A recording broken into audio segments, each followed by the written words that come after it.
आज हम लोग पढ़ेंगे रिप्रोडक्टिव हेल्थ के बारे में, which means a total wellbeing in all aspects of reproduction.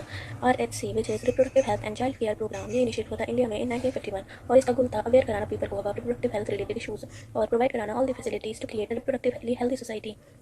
तो इस सबकी मतलब हमें ज़रूरत ही क्यों पड़ी? तो सबसे पहले आया था बर्थ कंट्रोल। इस बर्थ कंट्रोल की हमें ज़रूरत आखिर क्यों पड़ी थी? क्योंकि ड्यूरिंग लाइक 1900 तक आते आते हम लोग की पॉपुलेशन बहुत ज़्यादा होने लगी थी। Like all world wide population बहुत ज़्यादा होने लगी थी, not only in India, India के बाहर भी। लाइक 1900 पॉपुलेशन थी 1 बिलियन और 2000 आते आते तक वो हो गई थी आई थिंक 6 बिलियन तक। So it means double triple हो गई। सो इस पॉपुलेशन एक्सप्लोजन की वजह से स्कार्सिटी आने लगी, बेसिक रिक्वायरमेंट की, लाइक फूड, शेल्टर, क्लॉथिंग, जिसकी वजह से फिर हमें कंट्रोल करना पड़ा। लाइक बर्थ कंट्रोल मेजरमेंट्स आए। और इसका रीज़न क्या था पॉपुलेशन एक्सप्लोजन का? तो सबसे पहले वही फैसिलिटीज़, हेल्थ फैसिलिटीज़ उस टाइम पे हो रही थी, इंक्रीज़ हो रही थी, और हम लोग की वैसे भी बेटर लाइफस्टाइल थी, हम लोग अच्छा खाते थे और पोल्यूशन नहीं था, एयर पोल्यूशन नहीं था, फूड में एडल्ट्रेशन नहीं था, कोई प्रिजर्वेटिव्स वाला चीज़ें हम इतनी खाते ही नहीं थे, हम नेचुरल चीज़ खाते थे ज़्यादा से ज़्यादा। एंड इसकी वजह से डेथ रेट कम होने लगे और मोर्टेलिटी रेट ज़्यादा होने लगे, जिसकी वजह से फिर पॉपुलेशन बढ़ने लगी।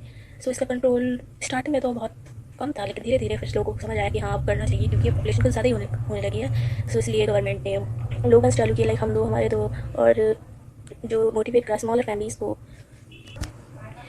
इसके बाद आए थे कुछ कॉन्ट्रासेप्टिव मेथड, क्योंकि सिर्फ स्लोगन से इन सबसे काम नहीं चल रहा था। उसके बाद आए फिर बर्थ कंट्रोल कॉन्ट्रासेप्टिव मेथड्स, जो हम पढ़ेंगे अगले वीडियो में। तब तक के लिए bye, thank you for watching, bye.